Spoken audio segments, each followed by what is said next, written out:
Un saludo a todos. Este es el podcast de Comunidad Nexo. Mi nombre es Diego Araya, pastor de Comunidad Nexo, y me acompaña también el pastor José Pablo. ¿Qué tal? ¿Cómo vas? Gracias a Dios, muy bien. Episodio 58 del un podcast. Un vistazo será este episodio 58, un vistazo escatológico. Le hemos puesto el título Un vistazo escatológico, y un vistazo porque particularmente va a ser como abrir una caja de un tema amplio, grande, y un tema también que tiene diferentes posturas o perspectivas. Nosotros llegamos a este tema o queremos dar este vistazo justamente porque Segunda de Pedro, en el tercer capítulo que estamos estudiando, desde la enseñanza pasada del último reunión de celebración de noviembre, nos tiró a esta idea de que habían unos hombres burlones y que estaban prácticamente mofándose de la idea de que había pasado con esta segunda venida que el mismo Señor había anunciado. Y bueno, vos vas a desarrollar más en la primera enseñanza del 1 de diciembre. Pero sí, entonces ese tema Pedro nos lo recuerda, y que además comentábamos que es bueno que nos lo recuerde porque quizás se ha hablado poco en los últimos años en las iglesias con respecto a la segunda venida de Cristo. Sí, el tema de lo que hemos titulado, recuerda, la columna 3, que es esperanza. Hablamos de devoción, hablamos de advertencia y ahora pasamos a esperanza, porque con esto empezamos y probablemente con eso cerraremos el podcast de hoy. El recordar estas cosas lo que debe traer, más que confusión o pleitos o lo que sea, es esperanza para todos los creyentes, independientemente de sus posturas y demás. Claro. Así que, ¿te parece? Leamos un poquito de Segunda de Pedro, que es lo que estábamos viendo. El 3, como decías, ante todo deben saber que y estas palabras clave, en los últimos días vendrá gente burlona que siguiendo sus malos deseos se mofará y dirá, ¿qué hubo de esa promesa de su venida?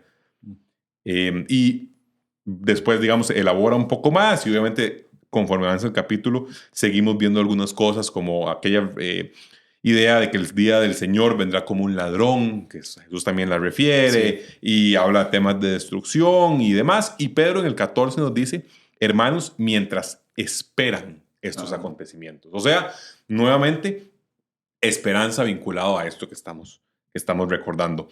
Entonces, hemos querido enfocarnos hoy en un tema que tiene que ver con lo que algunos han llamado el milenio. Y bueno, realmente se deriva del hecho de que en los capítulos finales de Apocalipsis hay per se, por una única ocasión, la palabra milenio. Lo interesante es que es el único lugar donde aparece. Es un único término, exactamente, y ha sido tan discutido que hay posturas, algunos dicen 3, otros dicen 4, dependiendo de cómo quieras verlo, pero que hay posturas generales que se han desarrollado a la luz de ese término. Claro. Si te parece, leamos los famosos mil años o el milenio, que es lo mismo. Sí. Dice Apocalipsis capítulo 20, versículos 1 al 4. Dice, vi además a un ángel que bajaba del cielo con la llave del abismo y una gran cadena en la mano. Sujetó al dragón, aquella serpiente antigua que es el diablo y Satanás, y lo encadenó por 1000 años. Lo arrojó al abismo, lo encerró y tapó la salida para que no engañara más a las naciones, hasta que se cumplieran los 1000 años. Después habrá de ser soltado por corto tiempo. Entonces vi tronos donde se sentaron los que recibieron autoridad para juzgar. Vi también las almas de los que habían sido decapitados por causa del testimonio de Jesús y por la palabra de Dios. No habían adorado a la bestia ni a su imagen. Tampoco se habían dejado poner su marca en la frente ni en la mano. Volvieron a vivir y reinaron con Cristo 1000 años. Sí. Que tal vez para aclarar aquí, el tema del milenio es parte de este estudio escatológico, que es la palabra que se usa para todos los acontecimientos finales. Exacto. De hecho, es el estudio de las cosas finales, de las cosas por venir. Y queremos, como estás diciendo, queremos hablar del milenio porque es el punto donde hay más diferencia de opinión, donde sí podemos estar seguros, y creo que quiero hacer esta aclaración antes, podemos estar seguros que con respecto a la segunda venida, la esperanza que hay, el inminente regreso de Cristo, el rapto de la iglesia y todas estas cosas, no hay discusión al respecto. Es este aspecto del milenio en el cómo y en el cuándo. Sí. Es la gran discusión de donde surgen estas posturas que vamos a comentar. Sí, precisamente. Y las escatologías diferentes, o sea, las comprensiones acerca de las cosas finales, lo que quiere decir escatologías, o el estudio de las cosas finales, están asociadas con ese milenio en el sentido de el tiempo en el que la venida de Cristo tiene que ver con esos 1000 años. O sea, en qué momento, ubicación temporal y la naturaleza de ese milenio. Algunos dirán que es un milenio no solo literal, sino también un milenio acá, en la tierra. Sí, terrenal. Terrenal. Y otros dirán es un milenio de índole en el cielo. Espiritual. Exacto, celestial. Entonces, por ejemplo, por exponer un ejemplo, ya vamos a poner las 3 posturas, que en resumido son los amilenialistas, los premilenialistas y los postmilenialistas. Los amilenialistas, por ejemplo, van a decir que esos 1000 años de los que se están hablando son simbólicos, que no son 1000 años verdaderamente. No son literales. Exacto, no son exactamente 1000 años. Por ejemplo, los postmilenialistas, entonces esto para hablar de la naturaleza, pero también para hablar del momento, los postmilenialistas dicen que Cristo viene después. Del milenio. Y por ejemplo, entonces los premilenialistas creen que Cristo viene antes del milenio. Sí. Entonces, esto solo para decir que los puntos que dan más disputa son momento y naturaleza. Forma. Momento y forma, exacto. Sí. Exactamente, por ejemplo. Claro. Entonces, bueno, esos son nuestros tres elementos. Si te parece, vamos uno por uno viéndolos como para brindar una pincelada. De nuevo hacemos la aclaración de que esto es un tema que requiere un estudio extremadamente profundo. Por lo que vamos a brindar hoy, estamos intentando ser lo más fieles a lo que los proponentes de esta doctrina dicen, claro, presentarlo, pero entendiendo que mucho de lo que estamos diciendo casi que son las tesis centrales. Sí, es una introducción sencillita casi que a los términos y a sus postulados esenciales. Exacto. Pero detrás de cada uno, bueno, y en el caso de los premileniales, tienen diferentes posturas. O sea, dentro de este grupo de personas hay 2 o 3 posturas más, igualmente con los post. Entonces, sí, es una introducción, es un vistazo, como decíamos, sí, a un tema sí, de mucha discusión y que se requiere claridad en muchos aspectos para, si acaso, comenzar a entenderlo. Eso es lo que yo diría. Para después posicionarse en qué línea teológica podría tener uno con respecto a estos temas escatológicos, entonces requeriría toda esa comprensión. Y aquí es un tema también de vulnerabilidad de parte de nosotros, ¿verdad? No estamos hablando de esto con la autoridad de haberlo visto para arriba y para abajo. No, para nada. Más bien, en esta última semana hemos estado leyendo un montón y discutiendo nosotros al respecto, informándonos. Pero bueno, una buena oportunidad para entrar en este vistazo inicial de estas posturas. Así es. Creo que otro elemento que vale la pena decir de previo a entrarle es que puede haber algunos elementos que son anteriores a la discusión per se y determinan postura u otra. ¿A qué me refiero? Me refiero a que la gente puede haber tomado decisiones antes de entrar al cuarto que determinan cómo es su vivencia estando en el cuarto. Claro, ¿a qué silla se iba a sentar? Exacto. ¿A qué me refiero con esas, bien, como lo dijiste, a cuál silla se va a sentar exactamente? ¿A qué me refiero con esa imagen? Aquí hay algunas decisiones de índole hermenéutico y exegético que pueden determinar cómo lo veo después. Esas son dos palabras teológicas que pongamos muy sencillos. Expliquémoslas, sí. Las personas pueden haber estudiado y generado una comprensión de con qué lentes ven el texto. Sí, cómo se acercan al texto y lo estudian con un método. Así como un chef decide cortar la carne de otra manera y otro la corta de una manera diferente, eso puede determinar en mucha parte el resultado final. Entonces, en estos temas es clave, por ejemplo, la relación entre Antiguo Testamento y Nuevo Testamento. Claro. ¿Cómo la entendemos? El cómo se vincula, cómo integramos textos del Nuevo Testamento con este pasaje de Apocalipsis capítulo 20. Todas esas cosas van a terminar teniendo un impacto en la conclusión final, en el argumento, porque al final lo que postula son argumentos interpretativos de por qué alguien pensaría si pre, si post o milenial. Pero sí tiene que ver con, por ejemplo, en el caso de los pre. Los pre tienen mucho más énfasis en armonizar Antiguo Testamento, me parece la mayor parte, que algunos textos de Zacarías, Isaías, Daniel y Apocalipsis 19 y 20. En el caso de los amilianistas y pos, ambos se sientan más sobre la argumentación de Apocalipsis, un poquito, guardando unas distancias con textos antiguotestamentarios. Ese es un ejemplo de lo que estás diciendo, ¿verdad? Entonces, depende cómo estés abordando tu ejercicio exegético, te va a derivar a una postura o la otra. Ahora, lo que me parece importante decir son dos cosas respecto de esta preliminar que estamos haciendo antes de dar los elementos per se. Una preliminar es bueno siempre tratar de identificar cómo esa persona está entonces acercándose. O sea, si solo lo puedo ver sentado en la silla, conversando con los otros de las dos sillas diferentes, es bueno que yo pueda tratar de entender un poco qué decisión tomó antes de entrar en este cuarto. O sea, que yo diga, mira, esta persona hace lo que acabas de decir. Está súper metido en el Antiguo Testamento y le parece esencial comenzar a hacer referencias a él y no sé qué. Ok. Yo no tengo que saber qué línea teológica es esa, cómo se llama a esos elementos. Yo no tengo que saber nada de eso. Lo que tengo que poder notar es, mira, él hace mucho eso. Identificar. De dónde se colocan. Un aspecto, para nada más ponerlo de ejemplo, hay unos que usan la figura de Israel como un elemento muy clave dentro de su interpretación escatológica y otros no. Exacto. Este sería otro ejemplo bueno de notar. De notar, no tiene que saber qué aplica o qué tipo de teología es la que hace eso. Pero, o sea, si lo quiere saber es bueno. Pero no tiene que. Pero lo clave es que usted puede decir, mira qué vacilón, acá rato menciona Israel. ¿De dónde viene ese pensamiento? Exactamente. Porque eso te permite comenzar a estudiar cómo alguien está pensando. Eso es muy bueno. Y lo segundo que voy a decir también es que además de estudiar estos puntos de contexto y demás, es importante que nosotros podamos tener claridad en cuanto a cómo nosotros mismos estamos acercándonos al texto. O sea, cuáles son los lentes que también estamos poniendo.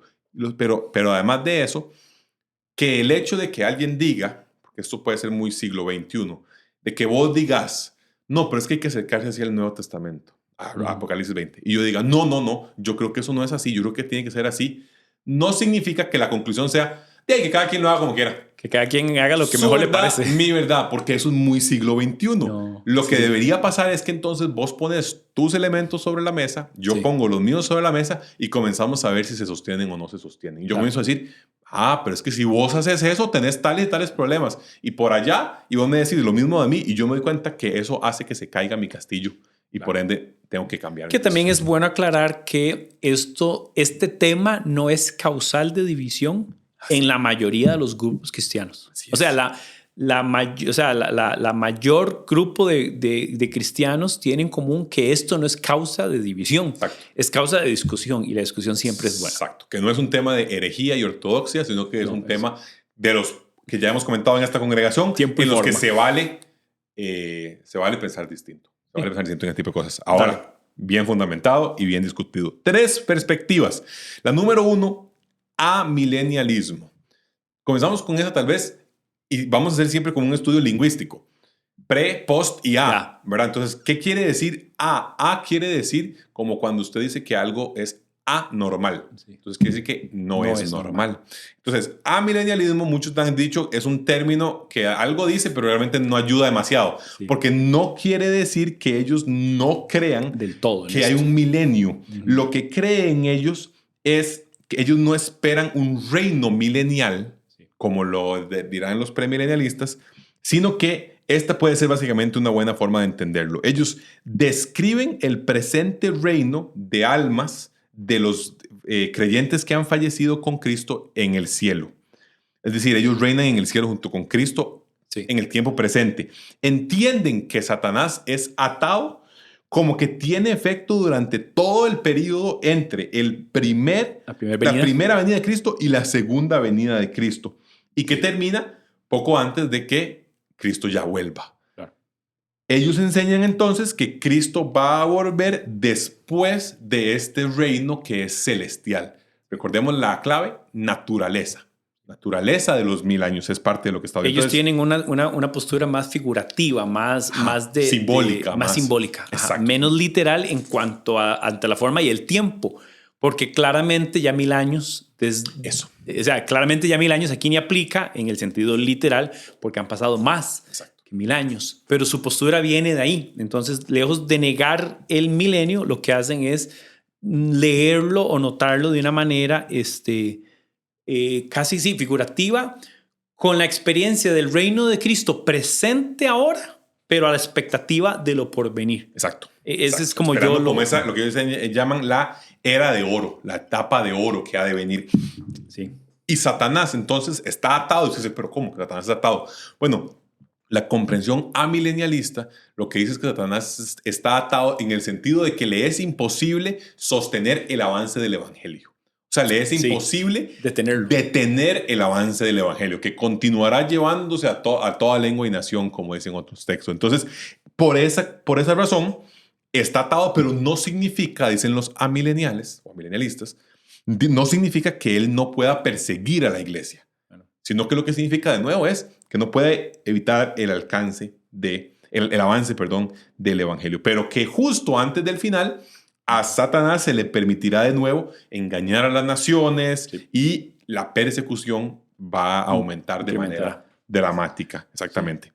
Sí. Pero los cristianos, ¿qué están esperando? Entonces, de acuerdo con la perspectiva milenial, están esperando el regreso visible de Cristo en forma física, lo cual pone entonces ya fin al sufrimiento, y cuando esa segunda venida sucede lo que llaman la resurrección general. Ajá, que es la resurrección de los muertos. Es la resurrección de los muertos y el rapto público. O sea, el rapto público de la iglesia, que entonces en ese caso... Nos encontraremos en las nubes para ser llevados, tomados por él.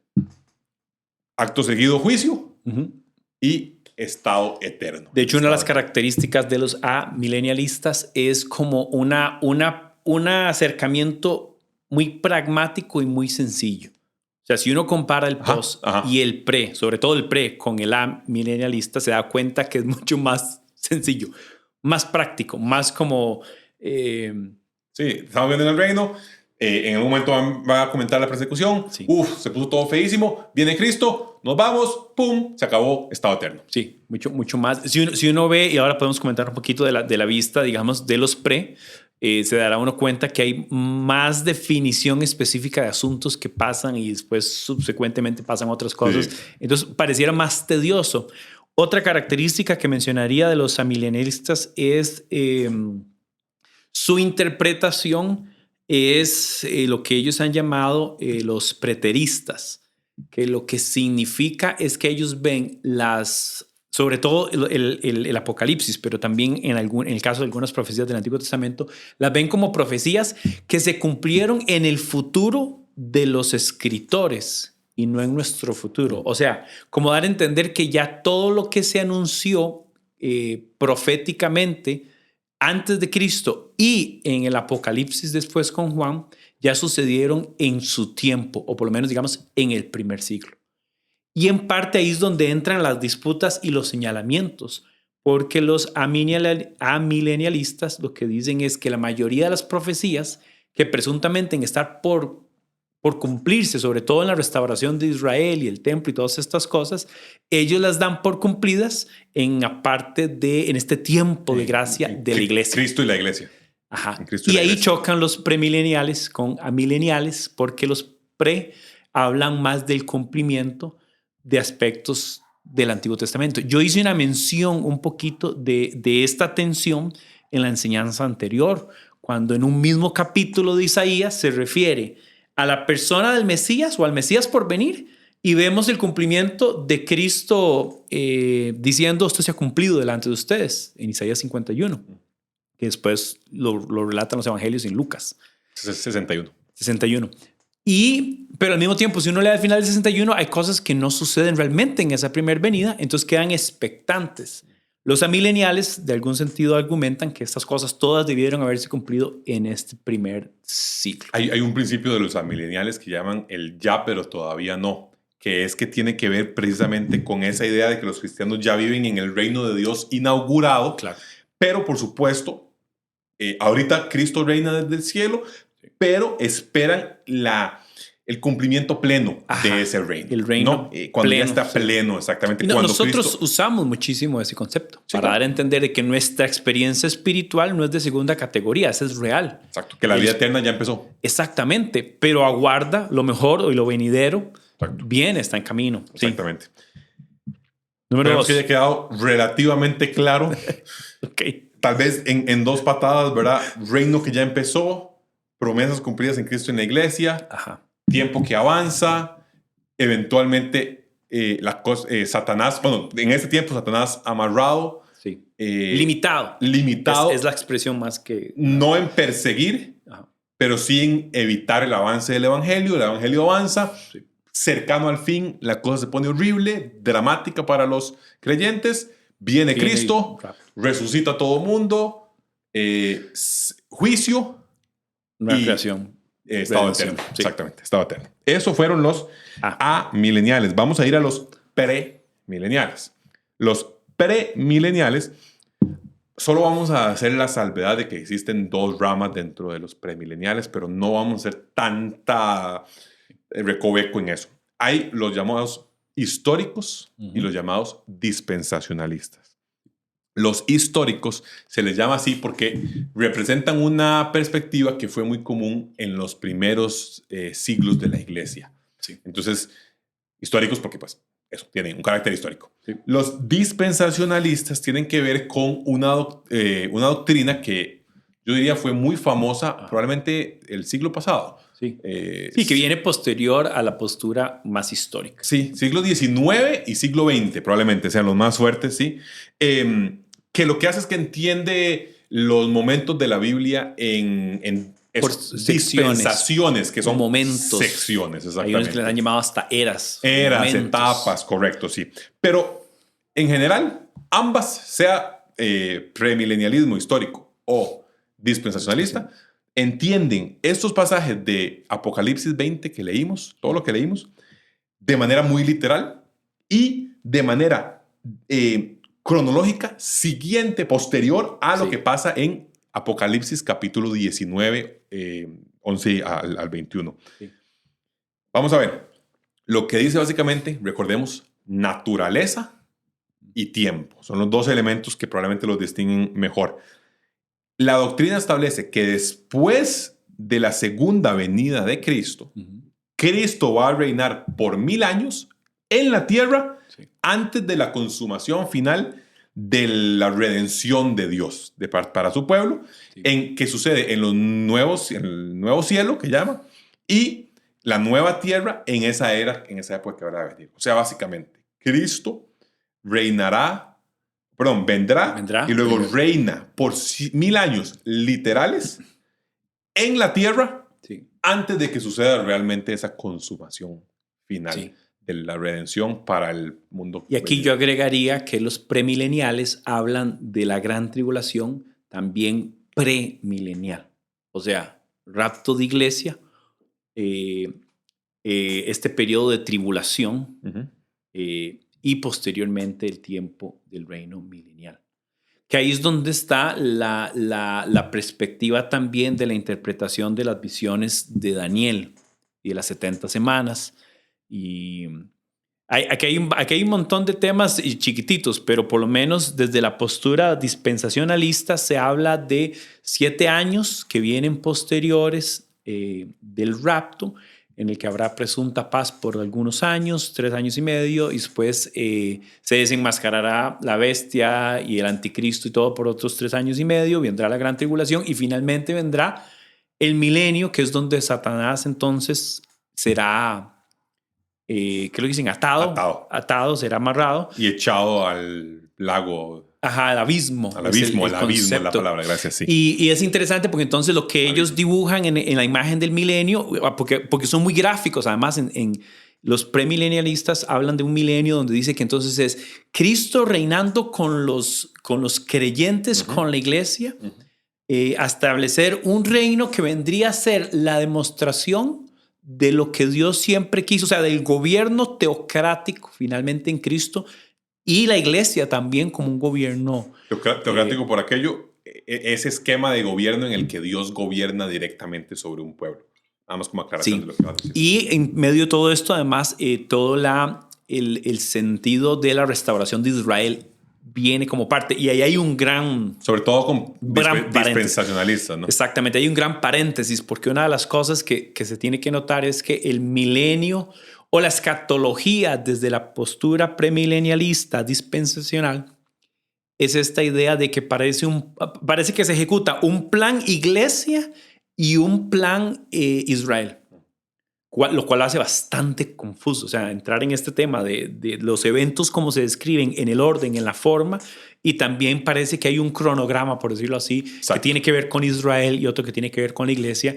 Yo diría esta como la gran característica distintiva de los Eso premileniales. y su carácter tan literal en comprender el 19 y el 20, los capítulos 19 y 20 como ese orden de Bueno, A, B, C, se sienten D, E, como F. un programa. Exacto, como un itinerario. Sí, como cuando vas a una obra y comienza a decirte el programa de cada fase de la obra, lo que va a suceder. Segunda venida de Cristo, hay una resurrección de los creyentes, un rapto público, esos creyentes resucitados reinan con Cristo, quien va a estar físicamente en la tierra, reinando como rey sobre la tierra. En ese periodo Satanás está amarrado en el abismo, como decía, no hay influencia de él sobre la tierra en ese milenio. Después del milenio, Satanás lo desatan por un tiempo en el que logra llevar a un poco de esta población de la gente, llevársela con él y en rebelarse respecto de Cristo. Luego Cristo destruye a esa rebelión, juzga al mundo y luego viene el estado eterno. Sí. Entonces, por supuesto que bajo ese esquema, lo que sucede en Apocalipsis 19 y Apocalipsis 20 es cronológico. Son eventos cronológicos. Y pues recordemos, ahora sí, que lo que divide a los premilenialistas con los otros dos no es la pregunta crítica respecto de los 1000 años. Es decir, respecto de que haya 1000 años. La pregunta crítica es si esos van a llegar, si esos van a ser los que efectivamente justo después sucede el reino final o el estado eterno y final, esa famosa era dorada en la cual, o si más bien lo que va a suceder es como un intermedio, lo que algunos han llamado una era de plata, o sea, como un periodo intermedio y luego ya entonces se llega a la era dorada como tal. Sí. Bueno. Se describe una gran batalla, por cierto, al final. La famosa batalla de Armagedón. Ajá. Sí. Esta es parte de ese, llamémoslo, itinerario de la parte sí, yo que sí que esto es probable que haya recibido, que Costa Rica haya recibido una influencia importante de ese tipo de pensamiento, sobre todo a finales del siglo pasado, tal vez con resabios a inicios de este, pero lo digo, bueno, por supuesto, la doctrina dispensacionalista ha tenido mucho impacto, fue muy famosa y probablemente vinculado a esa, entonces también esta comprensión de escatológica, porque sí recuerdo yo de muy niño. Lo que has escuchado es eso. Eso, de muy niño, esto que acabamos de narrar es lo que yo digo, yo en segundo grado de la escuela, eso fue lo que me contaron. Ya había escuchado. Exacto. Y es interesante, creo que tiene que ver sobre todo porque esta es una postura con la que venían los primeros misioneros que llegaron aquí a Latinoamérica. Entonces, curiosamente, un dato interesante es que, por ejemplo, bautistas que son de corte dispensacionalista, por ejemplo, con respecto a los pentecostales, que han sido dos posturas, por lo menos en cuanto a forma y algunas interpretaciones teológicas, sí comparten la misma interpretación escatológica. Que esto es un dato de esos que uno dice... No lo vi pasar. No lo vi pasar. Obviamente ya con el tiempo uno tal vez lo entiende mejor, pero eso es un dato curioso. O sea, tanto los que tienen una postura más conservadora, llamen bautistas, y en relación, digamos, con los pentecostales, comparten la misma, mayormente diría, comparten esta postura. Y yo me atrevería a decir que además es la mayoritaria, es la postura, me parece mayoritaria. Hablamos de A, hablamos de pre, vamos por post. Entonces, post, como su palabra lo dice, creo que no lo hicimos tan claro en pre, pero pre quiere decir antes de, ¿verdad? Sí, la iglesia se va antes del milenio. Si pre quiere decir eso, post quiere decir que Cristo regresa después del milenio, ¿verdad? Cristo regresa después del milenio. De nuevo, tanto los amileniales como los postmileniales, ambos creen que Jesús regresa después del milenio. De hecho, como un dato ahí que leíamos y que revisábamos, por muchos siglos a los amileniales, a quien tomaron la postura amilenial, se le conocía como postmilenial. Era un solo. Exacto, eran confundidos como un solo. Pero en general, su comprensión de Apocalipsis 20 es básicamente la misma. Ambos creen que el milenio es en sentido figurado. Figurado, sí. No literalmente los 1000 años. Y que es un periodo en el que el evangelio sigue siendo predicado a lo largo del mundo. Sí. Porque Satanás está, de nuevo, recordemos, amarrado, atado, pero no puede influir, pero no puede evitar el alcance. Ajá. Pero también ellos están de acuerdo, los postmilenialistas también creen que cuando Cristo viene, sucede la resurrección física, tanto del justo como del injusto, sigue el juicio final y termina con el nuevo cielo y la nueva tierra. O sea, sí. Cristo viene, resucitan, juicio, nuevo cielo, nueva tierra. Sí. ¿Qué es lo que distingue entonces al postmilenial del amilenial? Sí. No es el momento de la segunda venida en relación con el milenio, sino la naturaleza del milenio como tal. El amilenial los alcances del milenio. Exacto. El amilenial espera que la iglesia experimente tanto victoria como sufrimiento simultáneamente hasta que llegue la segunda venida. Mientras que el postmilenial tiene una sensación de que comienza a haber una mejoría gradual hasta que llegue el momento en el que Cristo vuelve. O sea, sí. Que los tiempos van mejorándose y subiendo. Si lo vemos en un cuadro de esos de matemática, de cole, sí. La línea, aunque no puede no ser lineal, pero sí va creciendo. Sí va ascendiendo. Sí va ascendiendo y las cosas se van poniendo mejor y mejor y mejor. Sí. Entonces, ellos esperan que esa era dorada de la bondad, el llamado milenio figurativo, vendrá más. Es cuando la iglesia va experimentando grandes temas de, digamos, influencia sobre la cultura, ¿no? Claro, sí, sí, donde se cree que, de hecho la postura se cree que la mayoría de las personas creerán. Exacto. O sea, sí, como exacto. De hecho yo diría que tiene es la postura más optimista. Sí, de fijo. Es la más optimista, digamos, y sobre todo comparado con la amilenial, que diría que yo pensaría que esa es la más pesimista. Sí, anticipa una gran persecución. Sí, el amilenial me parece a mí que mantiene la tensión entre una iglesia que experimenta gran tribulación y experimenta las verdades y las realidades del reino de Cristo. Y del evangelio siendo esparcido. Ajá. El postmilenial pareciera que es más optimista en que la tribulación se experimenta y después hay un surgimiento donde hay un momento de más influencia. Exacto. Y sobre todo de más alcance con respecto al evangelio. Exacto. Como que todo el mundo, y estoy hablando no todas las personas, sino que el mundo entero llega a ser cristianizado, dicen algunos. ¿No? Como que llega a recibir ese impacto. Entonces, la mayoría, se espera, como bien decías, que la mayoría de la gente en efecto sea salva para ese momento, ¿no? Y justo antes, ese momento antes de que venga Cristo, entonces hay mucha fe, hay justicia y demás.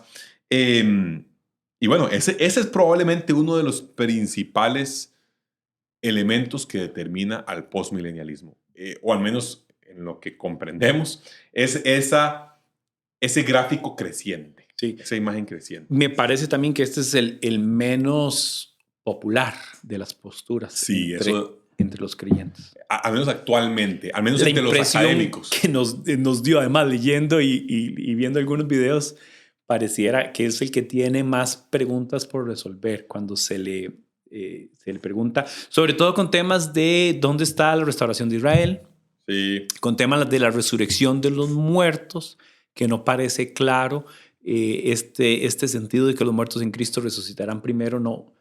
Y hasta el mismo punto también no se esclarece. De ese crecimiento paulatino, ascendente. Bueno, y a mileniales y postmileniales se les achaca también de cómo es que Satanás está atado, pero todavía influyente, tanto que se llama el rey de esta... Exacto. Es ahí donde... El rey de esta era, ¿no? La respuesta de la milenial en ese caso, para esa pregunta, es lo que hemos dicho varias veces en este podcast, que está atado respecto de el avance del evangelio. No está atado respecto de la influencia sobre la humanidad. Sí. El premilenial lo que le responde a esa perspectiva es, usted lo que está haciendo es entendiendo lo que usted quiere, Pero si leyéramos el texto como parece así, más literal, Sí. no veo cómo calza eso. Le diría el premilenial, ¿verdad? Ahora, tenemos esas tres posturas, como les decíamos, son tres posturas en abierta discusión, en sana discusión de criterios. Ojalá puedan informarse, leer un montón al respecto. Pero en qué sí están claras estas tres posturas, que es donde quisiéramos, creo que, aterrizar, Sí. y donde el texto, por cierto, segunda de Pedro, nos llama a prestar atención. Una de las cosas que el texto, volviendo a Pedro, nos hace abrir los ojos, que desde el capítulo 2 lo decía, es cuidado. Ojo con los que vienen queriendo burlarse y queriendo manipularlos o queriendo hacerles olvidar la gran promesa, la expectante promesa de la venida de Cristo. Sí. Entonces, por seguro, podemos asegurar, curiosamente, Pedro hasta tiene esta expresión de que para Dios un año... un día son como 1000 años y 1000 años como un día. Ajá. Y bueno, y es interesante porque al final lo que sí podemos concluir con toda certeza, y como el apóstol en este último capítulo de cierre, es que hay una esperanza plena que no defrauda. Exacto. En la obra de Cristo consumada y presentada ante el Padre, y la realidad que vivimos es una realidad espiritual, que somos la iglesia y estamos experimentando el reino de Dios, sí.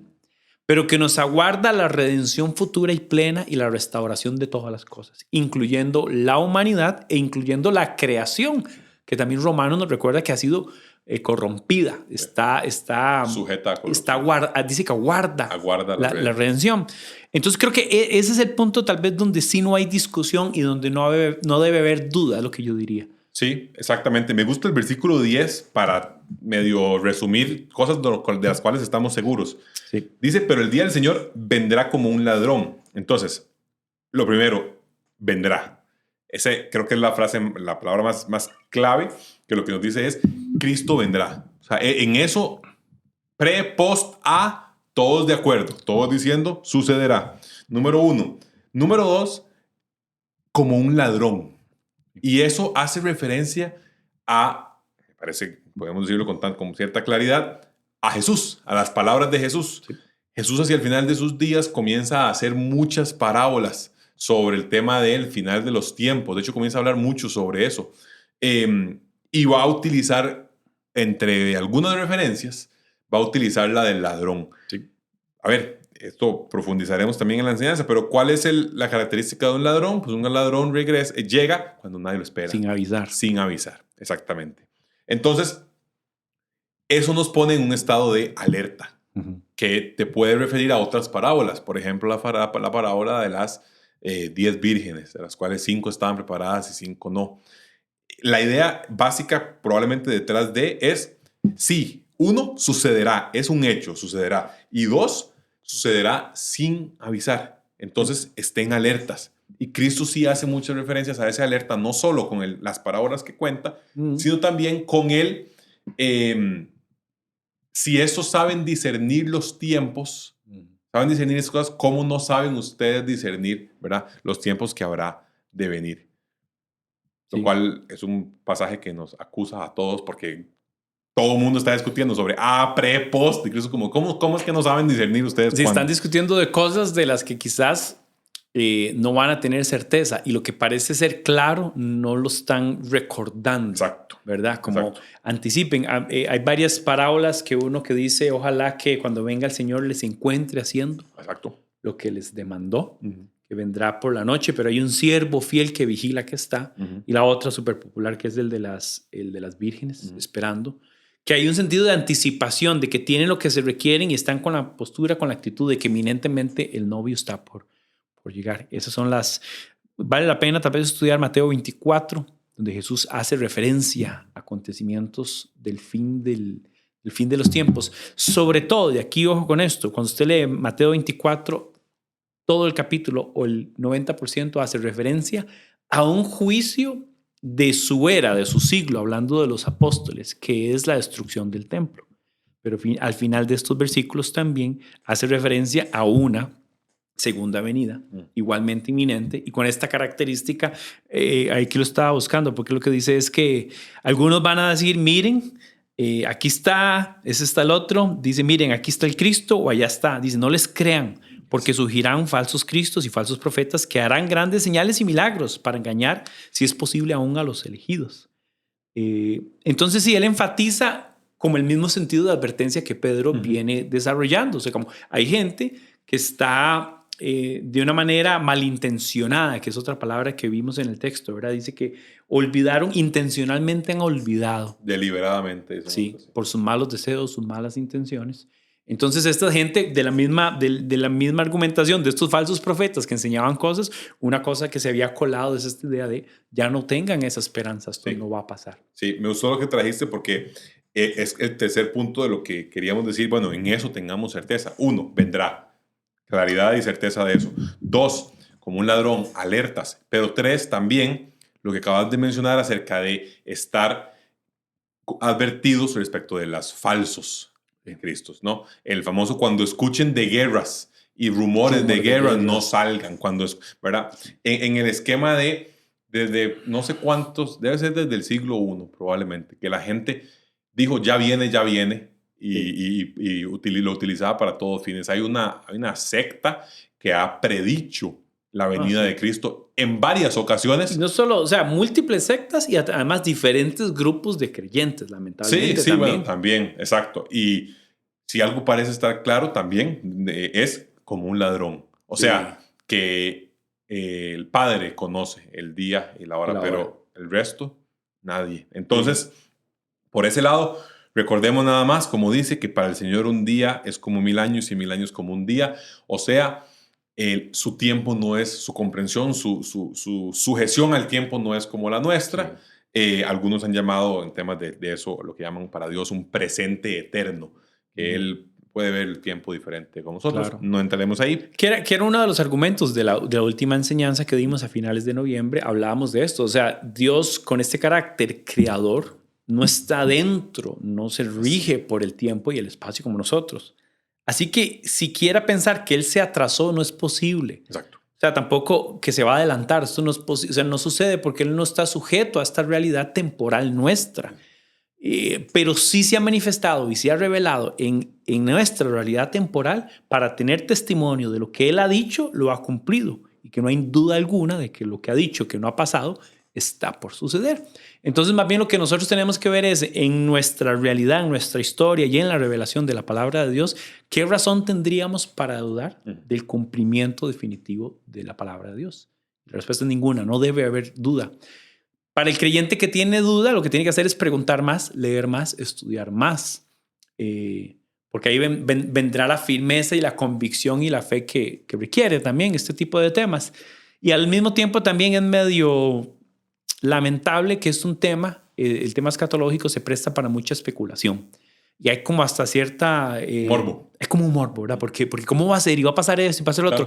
Y además le agregamos el carácter apocalíptico de Apocalipsis, ¿verdad? Este tipo de escritura, este tipo de narración simbólica, donde dice Juan que en algunos momentos dice que él ve, en otros momentos dice que él escucha. Y lo que escucha con lo que ve antagoniza y es muy interesante lo que él está describiendo. Y claro, una lectura de este tipo de escritura es compleja.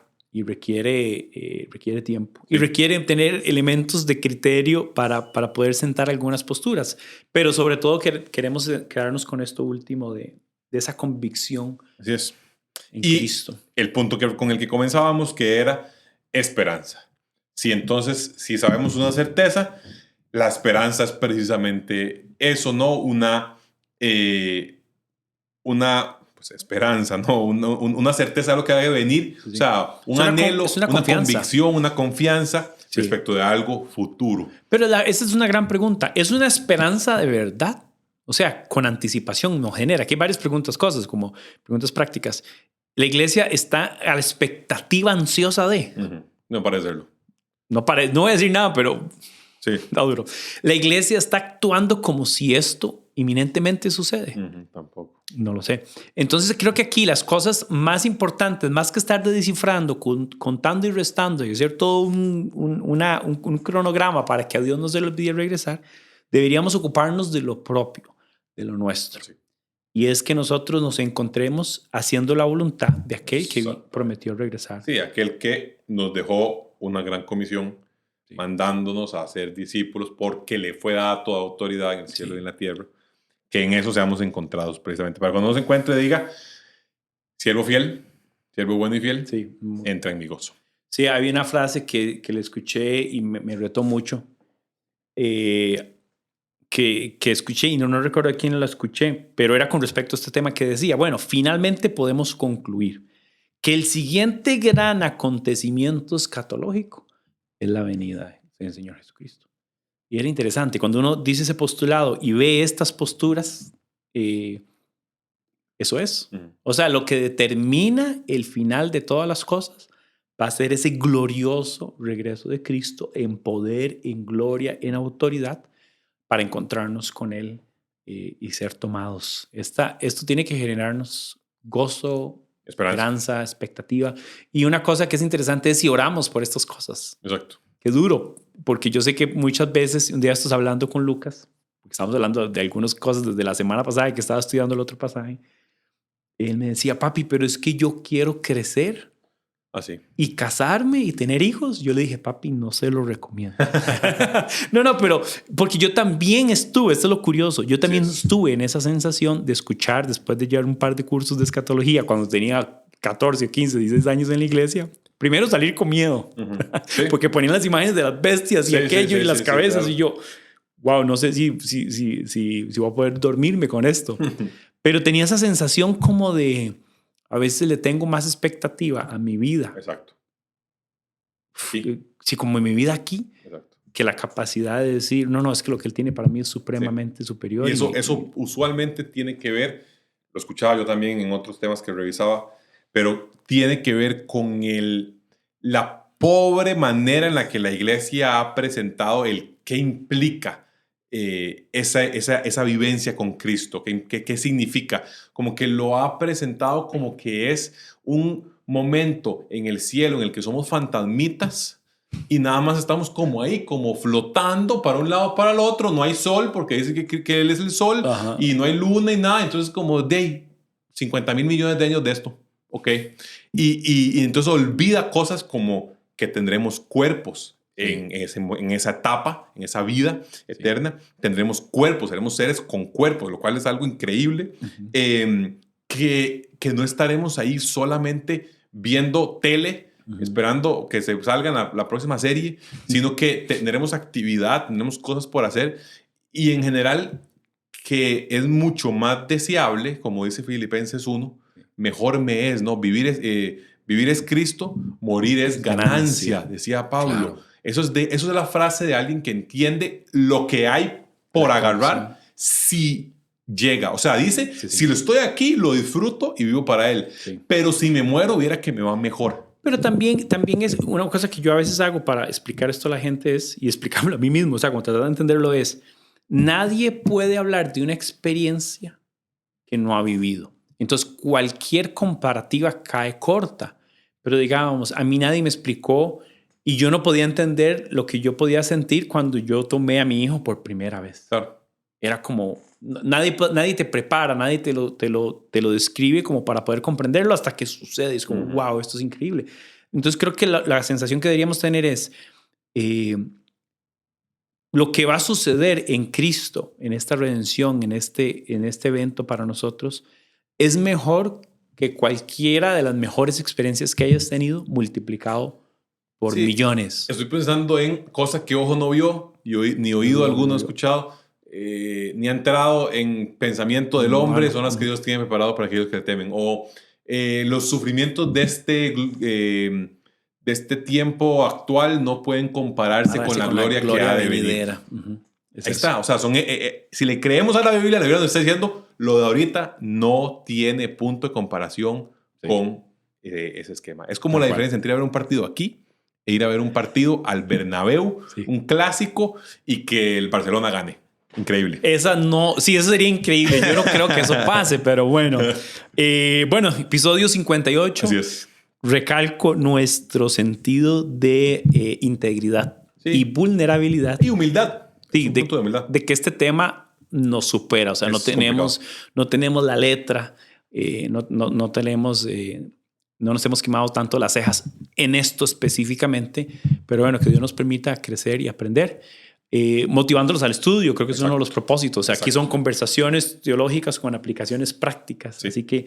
Y hoy fue un vistazo escatológico. Fue un vistazo. Vendrá el tiempo donde le entremos versículo a versículo. Exacto. No sé cuándo, no prometemos nada, pero será riquísimo poder dar ese ejercicio de estudio. Exacto. Pero sin más, recordarles tal vez entrando a diciembre ya, nuestras celebraciones en diciembre serán el 1 y el 8 de diciembre. Estas son celebraciones regulares, Palma Real, 10 de la mañana.